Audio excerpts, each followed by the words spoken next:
Bonsoir, bonsoir, bonjour. C'est Congo News 24.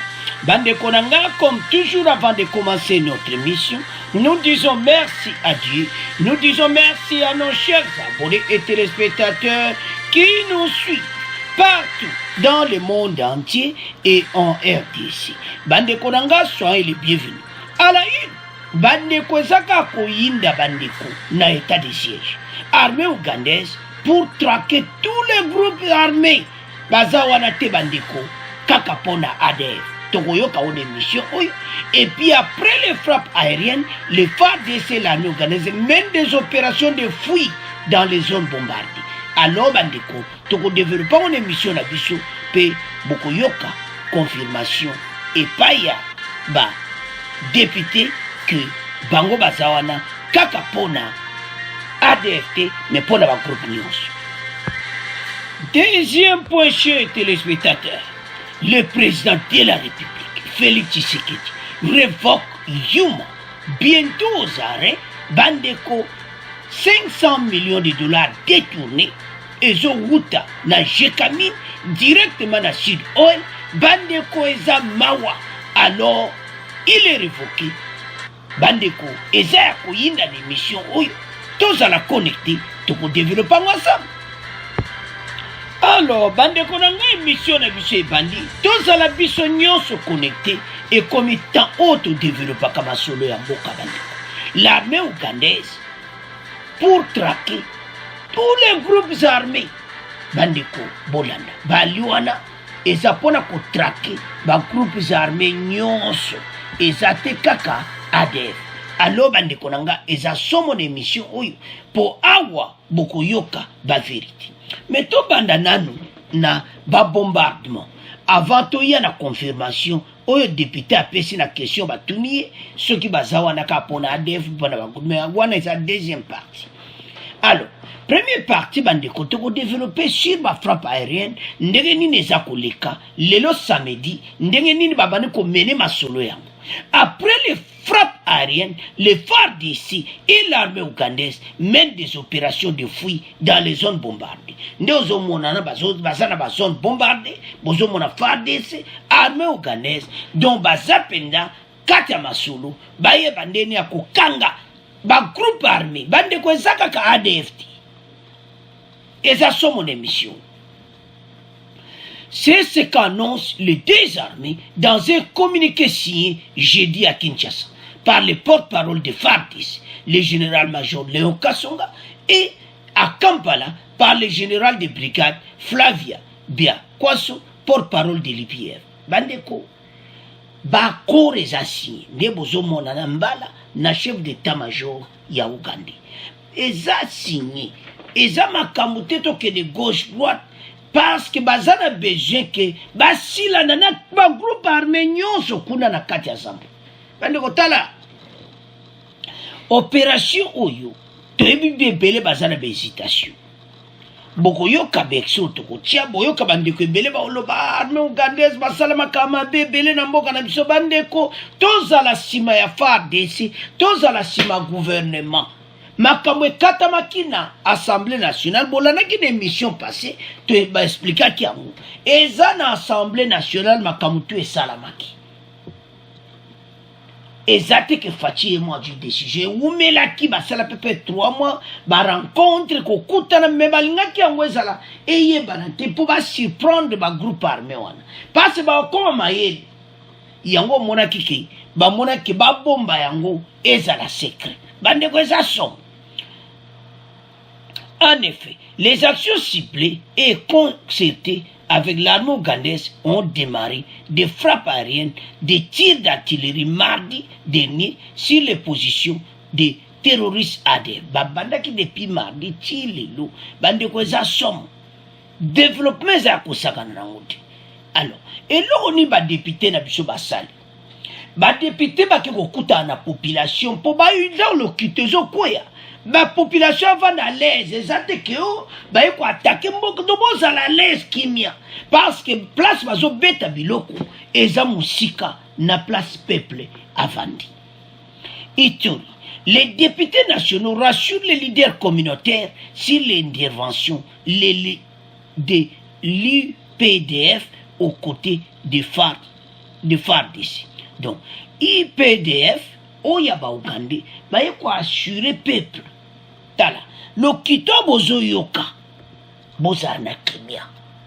Lokito wana, ezandenge bazo bombarder, badongolo miso banguna Congo, ba groupe armé nyoso na ADF. Alors, bandeko, il faut toyeba ke, to wuti musika guerre esali plus de 25 ans. Donc, façon dont le gouvernement a zolinga kena masolo yango, eza pona kosilisa bato wana. Boyebi bien comment ba complot belé salama. Ba voisin. Mais ba omo Ougandais peto tanga ba ona makama. Betu Congolais nyonso ayebi. Mais bandeko, soki situation boye tozonga nanu sima. Parce que toyebi bien que le passé za malamuti. Nga mono présenter mission exacte que toza 100% ya présence ougandaise na mboka na biso te. Toza 100% na ngote. Mais et loko ni toza pour soutenir que basala yango, c'est parce que bandeko tala maka tozo mona ukaka boy. Nde bandeko bazo kufa. Soko zalaka kuna olo bandeko bazana enfer. Mais bazana mokili oyo.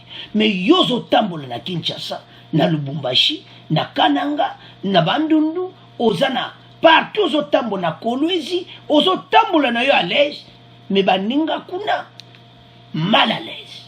Akene bilanga evite soko akozonga. Alors, biloko wana ba galère wana nyonso na ba Ougandais ba moni ba lobaki yango. Ba bi peuple congolais ko continuer boiti.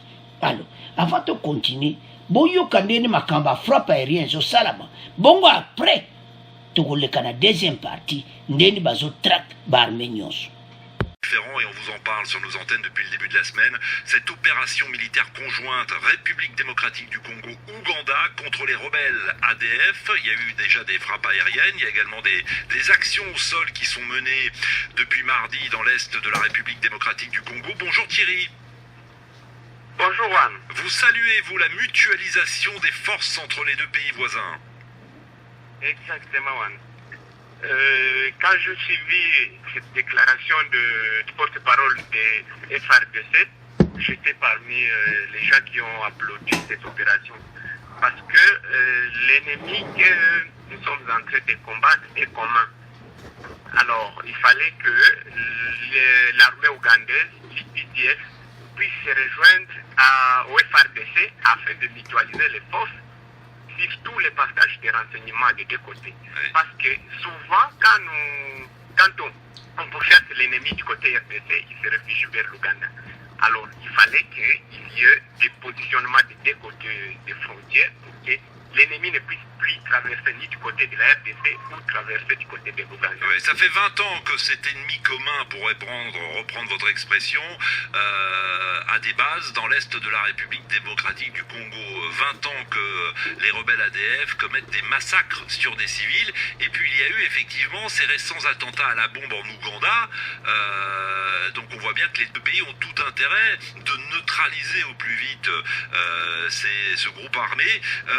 Mais en même temps, ça fait tout de même polémique, Thierry, dans votre pays, l'arrivée d'une armée étrangère dans votre pays. Certains disent, ah, mais il y a une perte de souveraineté, là. Oui, ça fait polémique parce que entre l'armée ougandaise, nous avons une mauvaise histoire. Il y a des choses qui se sont déjà passées vers les années 2000 à Kisangani. Alors, c'est peut-être ça ce qui fait que les gens sont un peu réticents. Et l'autre aspect, c'est souvent parce que quand de telles troupes entrent, nous savons les nombres qui entrent, mais nous ne savons plus ce qui ressortent du pays. Et c'est pourquoi beaucoup de gens sont un peu réticents par rapport à l'histoire récente de notre pays. Alors il faudrait que nos autorités soient un peu clairvoyantes de ce côté-là, de bien connaître les nombres exacts de l'armée ougandaise, des éléments de l'armée ougandaise qui sont entrés sur notre territoire, et qui en sortent. Être sûr que tous ceux qui rentrent ressortent, repartent. Ouais. C'est ça. Vous restez en ligne, je vous présente John, il est à Goma justement. John, bonjour. Bonjour Juan. Justement, on parlait de la polémique que suscite cette opération conjointe et notamment l'arrivée de soldats ougandais sur le sol congolais. Vous disiez au Standard, doutez de la sincérité de l'Ouganda. Tout à fait, Juan. Heureusement, le prédécesseur a dit à la fin que le passé récent de la RDC, le Rwanda et l'Ouganda nous en dit plus. Donc moi je doute de cette sincérité et moi je suis de ceux qui respectent d'abord le texte légaux qui régit la RDC. Nous dire au soir du 29 novembre qu'il n'y avait aucune présence ougandaise en RDC et que subitement les 30 on voit une armée entrer en RDC sans que la question ait été quand même débattue au niveau de l'Assemblée nationale. Moi je pense qu'on ne doit pas nous dire qu'une commission de l'Assemblée nationale ne représente pas la RDC. Oui. Donc attendez, John, parce que je me mets à la place de ceux qui vous écoutent et qui ne sont pas au fait de tout ce qui s'est passé cette semaine. Concernant ce dossier, effectivement, le gouvernement a dit pas de militaires ougandais le lundi 29. Le lendemain, on apprend qu'il y a des militaires qui sont rentrés, mais ils seraient rentrés dans la matinée. Bon, mais John, quand vous parlez de l'Assemblée nationale, c'est que vous faites partie de ceux qui pensent qu'il aurait fallu un vote de l'Assemblée nationale, que les députés se prononcent sur la possibilité ou non que des militaires étrangers, en l'occurrence ougandais, puissent traverser la frontière. Tout à fait, Juan. Parce que on nous dit que c'est une commission. Or que la question de l'Est de la RDC représente toute la République démocratique du Congo. La partie Est de la RDC n'est pas détachée de la RDC. Ça fait partie intégrante de la RDC. D'où la question devait être débattue au niveau national. Et non qu'une commission sécurité et défense, où quelques députés voient le président de l'Assemblée nationale pour leur dire que voilà, c'est l'Assemblée nationale qui aurait donné son cursus afin que l'armée ougandaise entre en République démocratique du Congo. Nous connaissons ce qui se passe. Ça fait plus de 20 ans, comme vous l'avez dit, que les adeptes sont là. Et je rappelle ici que l'actuel président, lorsque M. Kabila était au pouvoir, l'actuel président traitait déjà l'ancien régime de connivence avec les adeptes lorsque le type ougandais était entré en RDC sans l'aval du Parlement congolais. Donc on ne comprend plus rien ce qui se passe. Bon, vous ne comprenez rien. Moi, je suis un peu perdu dans votre raisonnement et votre logique, pour être honnête. Mais enfin bon, le sujet est compliqué et puis chacun l'analyse à sa façon avec les éléments dont il dispose. En tout cas, John, merci infiniment d'avoir contribué au débat et à la réflexion. Alors, bandeko tolandi biso nyonso wana.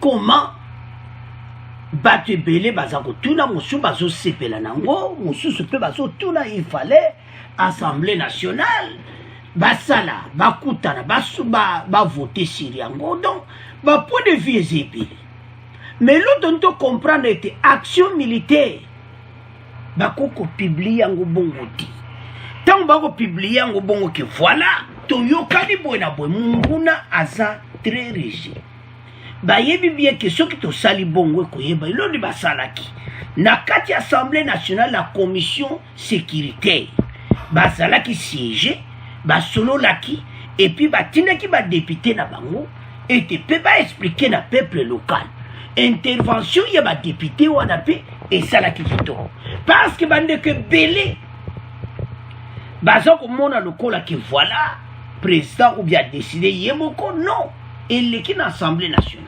Alors boyeki ndeko wana wasuka wana azotuna question il fallait même bas na kati ya Assemblée nationale voter yango et tout ça bandeko situation toza nango c'est parce que tozala kuna te tozala clair ebele bazotala bango ba leader politique basalaka ba marche awa mais bazozwa likambo ya est à cœur te tango tozwi président oyo aye na volonté baye na volonté te masolo oyo esila andeko eza makambo moko akosaka nango te soki faci e Museveni bandimi ete makambo ekende na ndenge boye bandeko tala tondima ye bango bayebi faci ayebi pasi ni bandeko baomona kuna parfois kaka mutu atozobenga diable nzambe akokokota na motema na ye mpe tala tozomwa baugandais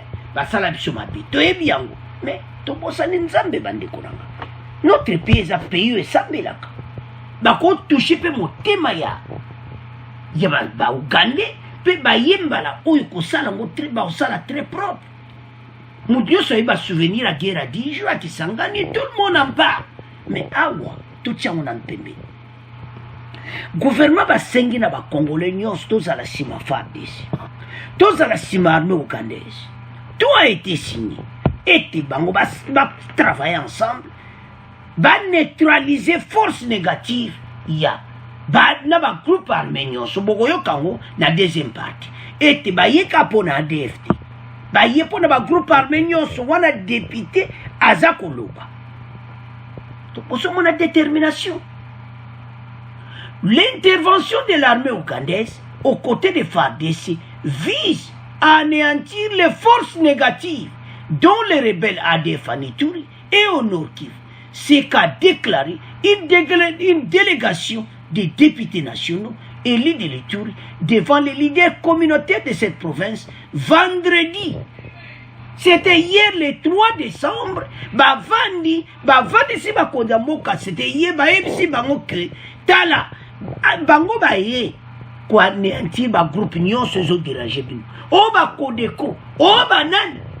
Bako yoka biloko na ba. Mais ba bandi nan oazo badama. Oazo nyataba. Oazo katabatu. Mitu banane ADF. Bandi na ADF. Après si quoi kokita na ba groupe wana nyonso bandeko. Taba okome pa na bango. Alo baza anéanti. C'est pour cela bandeko. Eza somme. Yango tozo senga. Biso nyonso. Totelema. Simba ya FARDC. Baza na raison. Ya kozalanko bake nango na commission sécuritaire na niveau ya assemblée nationale tango bakobana ba débat wana munguna kozwa mayele munguna koma koyeba do kalate bazo ya ko attaquer biso kalate bazo ya ko sa biso mabe alors biso to changer ba direction alors bande konanga to comprendre yango na niveau wana. Avance.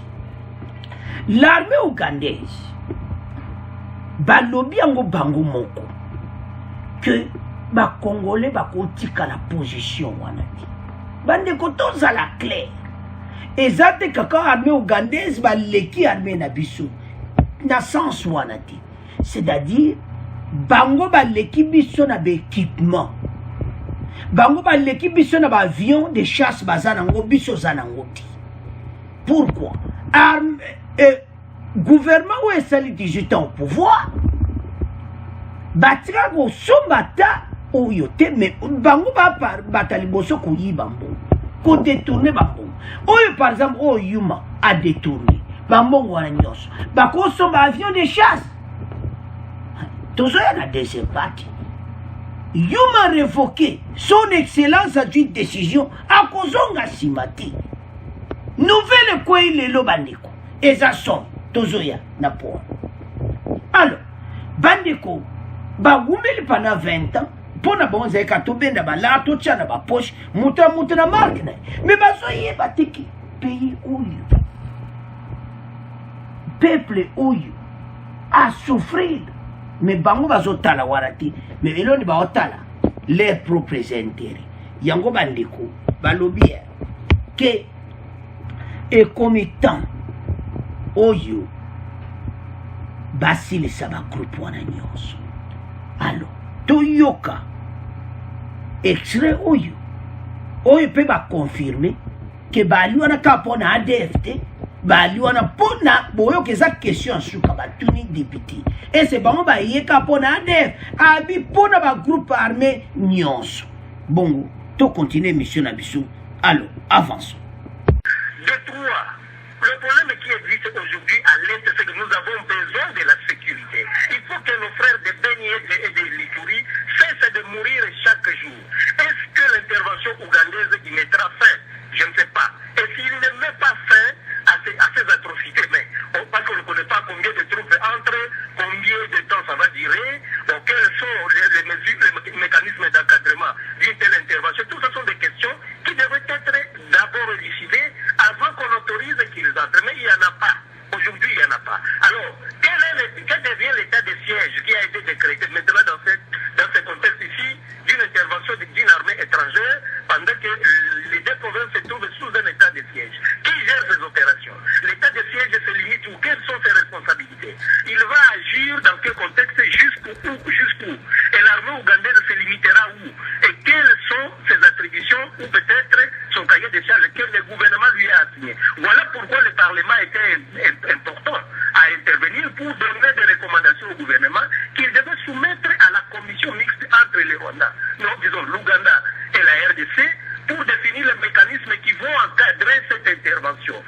l'intervention en soi n'est pas mauvaise. Moi-même, je la soutiens. Mais elle doit respecter les règles et tenir compte surtout de la protection de la population civile qui, finalement, aujourd'hui se retrouve dans une situation où qui a bombardé qui, on ne sait pas, et où personne ne sait. Et il faut que les choses soient claires et nous soutiendrons, ce n'est pas un problème. Merci Didier Bitaki. Mais que ça respecte les normes. Merci Didier Bitaki, Gracien de Saint-Nicolas. Nous sommes à la fin de l'émission. Vous allez réagir en 30 secondes. Que devient l'état de siège? Bon, l'état de siège est toujours là parce qu'il n'y a pas encore une disposition contraire, parce qu'on vient encore de proroger. Mais seulement, je dirais, à mon guise de conclusion, quittons le fanatisme aveugle, soyons des Congolais responsables. Le gouvernement a accepté. Patrick Mouyaya, qui est le porte-parole, a accepté. En fait, nous, on ne peut pas accepter, nous, à l'Est, que nous soyons décimés. Tous ceux qui parlent là, qui disent tout ce qu'ils disent là, ils ne sont pas de l'Est parfois et ce n'est pas leurs familles qui sont en train de mourir. Et je dis encore pour conclure. Mais ils sont Congolais, ils compatissent avec les frères de l'Est. Je dis pour conclure, la population a été informée. Et je le dis encore, que ceux-là qui veulent descendre dans la rue ou aller intervenir là-bas pour prêter main forte au FRDC, ils sont les bienvenus. Et je vais terminer par dire qu'il n'y a pas de trahison, mais c'est plutôt la responsabilité. Nous sommes des communautés limitrophes avec l'Ouganda, nous vivons de part et d'autre. Je ne vois pas que l'Ouganda nous fasse du mal. Il y a la réforme de la sécurité qui est en cours, ça va prendre un petit moment, mais entre-temps, nous avons besoin de forces extérieures pour pouvoir nous aider à sécuriser notre pays qui est en danger aujourd'hui. Alors, voilà, une question très rapidement. L'armée ougandaise va aider les FRDC à traquer uniquement les ADF ou bien tous les groupes armés qui pullulent dans la partie est du pays? C'est traquer tous les groupes armés, y compris les ADF. Merci. Je voudrais rectifier pour dire que ici, on n'a pas dit que notre armée est faible, mais on doit mutualiser les efforts parce qu'il y a des responsabilités de part et d'autre. Merci. On ne me dise pas ce que je n'ai pas dit. Merci, Gracien Saint-Nicolas.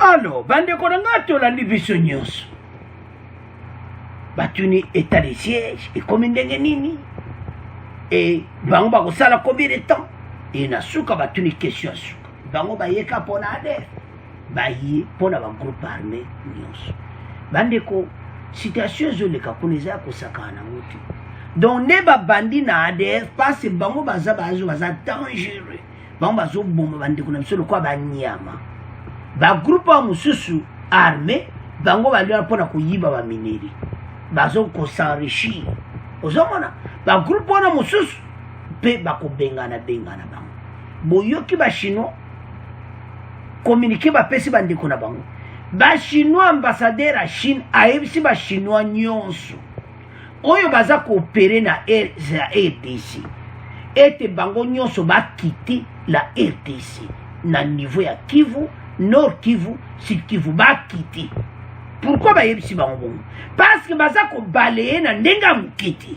Parce que armée ougandaise na FARDC baza ko donc bakout baza ko boma batwana nyonso ba force négative.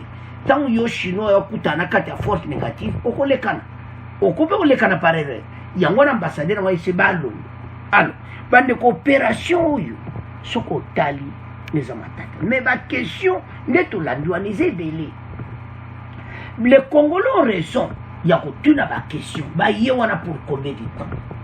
Est-ce que ce qui va quitter et tout ça, la question on a nyonso et ça pour tout na na mutu nyonso. Bande ko ça normal. Ba peuple a tout la question. Parce que bande ko makambo to vivre, to lingi to vivre ya ngoti na mboka na biso. Parce que trop c'est trop. Yango bomoni armée ougandaise bandimi koya bango pe bazwi biloko na bango ADF bambi bango basuka na bombardement mais souci na bango ezake balobi ke to signer ba accord commercial na RDC ozolanda bandiko ba signer ba otonga ba balabala munene Bunia ezokatsa ba moti Kampala do banzelo na nyonso bo autoroute minene ko sala ba alo ba signer ba accord bakoro wana eza ya baaffaire mais baaffaire ekosala mati tant que guerre oyo ezali do bakoro basigné ekozala zéro tant que les groupes armés opèrent jusqu'à ce moment kuna na Nord Kivu et à Ituri. Alors siko bakobalaye bango nyonso bandeko makambo tozoloba tala soki basilisi bango kuna eloto ntoyesa bakongole boyebake baugande na barwande mpe bazoyokana te toyeba yango bien baugande bayebi bien position ya barwande na kati ya RDC bayebi ndeni rwanda mpe aza kosenrichir na barichesse na biso na ndenge akulise na kati ya zamba uganda mpe alingi mpe na cadre oyo mpe kosilisa mpe bavoisin masolo na bango mpe ekota mobulu bango mpe bakoma mpiaka babanda kolelalela parceke ndenge bakoti na kati ya zamba bakoaneantire motutu alo boyebi ke ba FDL eza barwande bakozwa biloko na bango eza bakope na bango le o FDL o le o bazoloba mpe ke les rebelles rwandais na RDC boyebi makambo elingaki entre frontière uganda rwanda ekangamaki donc makambo ebele baza entre Museveni e Kagame baza na baproblème na bango mpe sikoyo mpona uganda mpe eza opportunité ya konyingisa bango biloko pasi ekomi na 4 oyo bayokani na masolo yango bandeko tozoloba ketala situation oyo eza situation ya biso nyonso totika banguna tante bato oyo na kati ya zamba banyokoli bandeko na biso na temps ebele me bakestion nde tolandi wana bakestion eza ebele me eloko nini toosenga na bakongole tozala bomoko bakomunike nyonso bato bazoloba bato bakoloba n'importe oyo bakoloba me toyebake ekomi temps tosupporte totala résultat ndenge ndeko wana alobi soko eresir te sikoyo soko eke bien te mais soki likambo nyonso bakoko revoir alo bandeko nanga tozala ensemble pase makambo oyo eza minene bandeko eza makambo akosakana nango te ekomi temps biso nyonso tozala bomoko toavance na masolo mpo bato oyo baforce négative bazwa biloko na bango alors bandeko nanga c'est à ce point na point oyo tomeka koexplike deuxième partie ya ndenge nini bakosilisa baforce négative alors bandeko baforce négative bandeko ekomi temps basilisa bango baforce négative nyonso nini na bango bazosilana na bango yango FARDC a lancé message oyo na bagroupe armé bandeko nyonso ya Kivu Ituri ozana ndeko na yo azana makambo ya groupe armé yebisa eta yango oyo babima na zamba parce bakokufa parce que oyo bazomene entre armée ougandaise na FARDC eza mpona kosilisa masolo une décision a été prise alors tozotanga message na bandeko eza vraiment important moi je vais lire nous voulons demander à tous nos enfants, tous nos fils qui sont dans les groupes armés de pouvoir se démobiliser. Et la nouveauté est qu'aujourd'hui, il y a l'armée qui se bat, il y a des efforts qui seront faits parce qu'il y a la mutualisation des forces concernant les deux provinces du Nord Kivu et de l'Ituri. Bandeko banana biso et comitant botika ba arme. Bobima na zamba parce que ba groupe mibale et sangani. Avançons. C'est pourquoi nous sommes 4 députés de l'Assemblée nationale pour pouvoir demander aux leaders communautaires. Bandeko ba député bazoyebsa ba communauté message à FARDC d'accepter la mutualisation des forces, que va accepter message vous n'êtes pas FARDC, si ba leader communautaire va accepter armée ougandaise na motema moko na kati ya mabele na biso. Avançons. Parce que message est bien écrit bandeko na Kinshasa. Parce que nous avons besoin de faire les réformes profondes qui pourront nous prendre du temps. Et finissons avec les ADF, finissons avec les groupes armés à expliquer Krasien Irakan. Bake député Oyo Bandeko, Krasien Irakan, ake kokutana ba leader communautaire. Apesi message à FARDC. Ete ba décision zwami pona kosilisa ba ADF kosilisana na bagroupe armé yango bazoyebisa barapele bandeko nyonso koyebisa bana na biso oyo baza na zamba ekomi temps bobima bokoza nsukuna te bobima parce que eza très dangereux bokoki bokokufa parce que ntango bakolanse opération mawa eza te yango bandeko message oyo bandeko nyonso ituri bayambi yango na Nord Kivu parce que bandeko FARDC esala bango pasi mais siko baza na armée ougandaise azozwa bango bana na biso te bandeko tolanda azozwa bango ke baza bagroupe armé barebele donc bakobeta bango biloko na ndenge moko bakosila na mpe bakufi ekomi temps oyo badepute na biso bake kosolola na communauté nde bozomona wana na se bandeko bazosolola koyebisa bango le danger soki babimi te eloko nini ekoyela bango. Alors il est temps que babima des députés nationaux rassurent les leaders communautaires sur l'intervention de l'IPDF armée ougandaise aux côtés des FARDC. Importance tango pe ndenge nini basolo ngo ezoki yango baza kosenga ete ba jeune na biso babima na zamba bande koza grand dossier ba jeune bakoko kufa kaka boyi bayoka babima soki babimi te etali bango tango biloko kokoya bakufi. Alors bandeko maintenant c'est confirmé, l'armée ougandaise na FARDC ils sont là pour détruire les ADF et tous les groupes armés na Est. Oh FDLR ba Rwanda, oh banani nyonso bakosila na bango. Alors c'est à ce point tokomotika premier point tokomokenda deuxième point. Nouvelle koi bandeko na ngai Tshisekedi révoque Yuma bientôt aux arrêts. 500 millions de dollars détournés, dont demi-milliard. Oeza, ezo vuta na Jekamine, eza koya na Sud Oil et égal. Bandeko eza son émission oyo, parce que dossier oyo bandeko, qui neza koninga.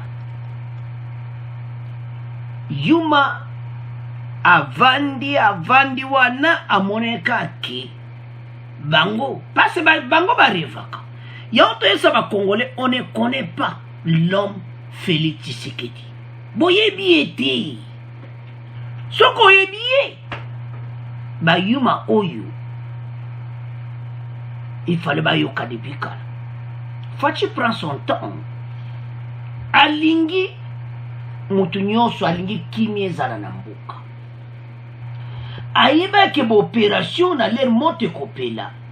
Bateau nyonso bakozala débandade bakozala na place akokima te. Alors Fachi azwaka temps na ye oyo balobaka trop c'est trop. Fachi amoni moyen te comme temps. Ce n'est pas possible komona comment bambongo ezowuta na Jekamine bandeko bambongo wana eleki na Sud Oil eleki na égal totieli bino mpe mabotala nde bafond ezokende ndenge ezotambola eza mawa. Donc Sud Oil ekoma lokola société moko écran oyo baza koutilize mpona bacope na bango. Eza pasi. Mais nouvelle koi c'était aujourd'hui, c'était vers 15h. Tu peux se venir à une nouvelle koueki. Alors les assommes. Tshisekedi révoque Yuma bientôt aux arrêts. En République démocratique du Congo, le président Félix Tshisekedi a remplacé Yuma, président du conseil d'administration de la Jekamine, la compagnie minière d'État. Depuis le 19 novembre, l'enquête Congo Hold-up avait régulièrement évoqué son nom. À coût de dizaines de millions de dollars, la compagnie minière d'État avait alimenté les comptes du premier cercle de Joseph Kabila. Vers la BGFI Bank, il faisait aussi l'objet d'une enquête de l'inspection générale des finances. Bande consultation Zamogulu. soki botali ndenge bambongo ezalaki kosirkile nde bozomona totie wana fonds public BCC CENI GECAMIN mission permanente RDC à l'ONU FONER na bafoner oyo balekaki na 100 jours toyebaki te foner wana appartient à la famille Kabila ekobima kaka awa na Congo Holda biso tozotanga donc nde baokanga bata foner na makambo ya 100 jours à Kamere nde foner pas na masolo. Alors avançons avec you.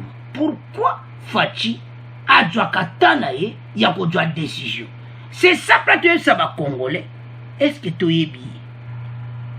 Ce que tu es bien, tu commis tout ça matin. Bandeko, tala, tu es ko la présidente de la République. Problème sur le congolais, l'homme ne bon monte Tchewana, Félix Antoine Tshisekedi. Tu es bien te ba congolais belé. Ce qu'on est bien, ndenge IDPS ba est bien. Aux à la l'aise. Ndenge biso be bato to reporter émission chaque fois. Te ça ba congolais pona ye, tous à l'aise. Azamoto bere pe koza me bande kwa tsaka tane pona ba décision soki koi ba benga ngo kita lokola bombe. Donc boye makamde le kaki ya FCC na o basangana ki ensemble boye be le kaki basaraki coalition FCC cash boye ndenge sukaki boye tamboni fatia joaki. Il prend beaucoup de temps avant de la décision. Alors, la décision n'est pas mingi tango yaka. Au moins, qu'elle est propre. Les entourages, ça n'a problème sur lui. Le président Tshisekedi a remplacé tous les conseils d'administration de la GECAMIN, dont son président Berlium, son directeur général adjoint. Beaucoup de malversations ont été dénoncées dans le cadre de l'enquête congolaise. Kaka yumate bureau na ye mopiba na ba directeur nganda Fachi vient de frapper yango tina toloba ba congolais tala toza na vrai président mais au moni mokili moto ayela biso vraiment solo bakobando ka Congo baza contre bayebi ke Fachi azo na makambo ya bien yango zomona ba attaque nyonso eyela ka Fachi mais biso toza l'ensemble. Parce que tant que tu as un bandeko, diable a zoluka partout, nani a ko dévorer. Mais, et comme étant, où il y a de terrain, à Pesaki, et Mboka n'a besoin de Mboka Nzame Tokoresi. À titre personnel, le désormais ancien patron de la GECAMI est impliqué dans les dossiers égaux. Une société dont il est actionnaire et qui a détourné 43 millions de dollars d'argent public au profit du premier siècle de Kabila. Makambo oyo alingete akota epe masolo. Bandeko makambo yu masali. Donc Congo Holda ba décret ndenge ni na transfert akambongo na GECAMIN au lieu que kene na trésor public et kete et sali babenga oni vaya de kere de sali moi et permis-moi mon kekaka. Ah non, pas tout basagana là. Osomona moto azana ba poste moko clé côté mbongo ya mboka RDC. Président de la GECAMI, membre du conseil d'administration de la Banque centrale du Congo na Rwanda pour ce quoi za la chukunati pour de grâce yasi alo. Alors donc tala ba poste na Banque centrale azalaka le Rwanda GECAMI azali petite et moyenne d'entreprise bazali. Siko GECAMI et pas wapi bambongo nyonso eza kobima. Donc yaza lokola yeba benge architecte ya mafia. Donc il est là au milieu en train qu'on voit messa la famille Kabila. Donc yé moko pe abeni ya yé moko pe Alexis na ba compte wana. Bande kwa za kosamba. Toyeba yango, toyeba sabino ki tozalaka précité. Alongwe déjà. Sikoyo aza kosamba na tribunal de grande instance de la Gombe.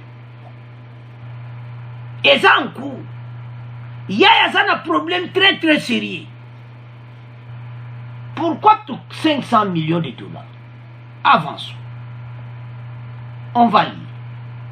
L'IGF parle d'un demi-milliard, dont 500 millions, ainsi détournés, car au lieu de verser l'argent sur les comptes du trésor public, Yuma, donc Bangonion, elle va par exemple les verser à Sud Oil. La somme en question, au lieu de la verser la somme en question au trésor public, il y a versé à la société écran Sud Oil, qui appartient à des membres de la famille Joseph Kabila. Par exemple, le 13 juin 2016, ce sont 2 millions qui disparaissent sous-intitulé solde avancé de fiscalité. Ah, solde avancé de fiscalité. Makambo va rétro commission, makambo yo, avance de fiscalité. Donc batu bazana moyen ko yiba mbongo a RDC. Bande wezo sala passe. Notre beau pays. Batu va détruire mongo na ndenga mukete. Tala ba congolais. Tolobaka chef na bémission que batu bazo yebati fachi. Tala tane azu kosolorana IGF mboni IGF non en tout cas présent dégâts kuna donc Yuma mobulu koti na poster wana il faut to yeba yango ba congolais to tiango na mitema na biso nde bomoni na postero to tie wana. L'homme Félix Antoine Tshisekedi n'a jamais travaillé aux côtés de Joseph Kabila ni pour son intérêt pendant ses 18 ans au pouvoir. Fachi a tikalati. Alors, la suite Botangawana. L'homme reste égal à lui-même malgré la haine et trahison de certains proches. Fachi tout droit au but. Onyo sobokolo bapona yi kunazati. Ya yebi binaye abimisa ba congolais na situation sociale ba koma bien. Binaye asili sa guerre wana est. Binaye RDC ba ko tango na monde mobimba que y avait un président oyaki a changé masomo. Yangwana zaka précédé. Biso tout za koloba. Mais comment Yuma zo umela kada ba posta boy na ba détournement ya. To za koloba. Fatia Djwakato. FCC cache. Et du temps. Mais Fatia ko jwa décision mo colonie. Et ça ka koken. Bandeko. Makambo oyo eza makambo très sérieux bandeko. Ndenga zawana. Fachita ngozo zo ba décision na ye bandeko. Eza ba décision osakana na ngote. Eza ba décision moko ya minene. Mais adjaka temps. Yango mona changer jekamino. Ba directeur nyonso bato na tout balongo. Donc, situation oyo bandeko. Et cette situation moto nous envoie que le 2 août 2017, la Jekamine vire cette fois 15 millions de dollars à Sud Oil sous le libéré paiement alimentation de notre compte. Ah, 15 millions de Jekamine le 2 août 2017. Et que wapi na Sud Oil. Ne bozo moi tout schéma on. Donc ba fonyon ce zo que na Sud Oil. Ba pas originaire de fonds, destination de fonds. C'est-à-dire originaire de fonds wapi Jekamine. Destination Sud Oil. Et Nzambi. Qui appartient à des membres de la famille de Kabila. Par exemple, Biloko Waratou. Paiement bâti la carte alimentation de notre compte. Ah, Mbongo Jekamine. 15 millions de dollars. Et que na Sud Oil. Les libérés. Paiement alimentation. Mais il n'en reste pas moins qu'Albert Yuma est le patron de la Fédération des entreprises du Congo. Il a été réélu en novembre dernier à l'issue d'une élection contestée. Kalapete. Puis il m'a pas zo longo. Parce que nous sommes là au tigre qu'on a pas essayé aux arrêts.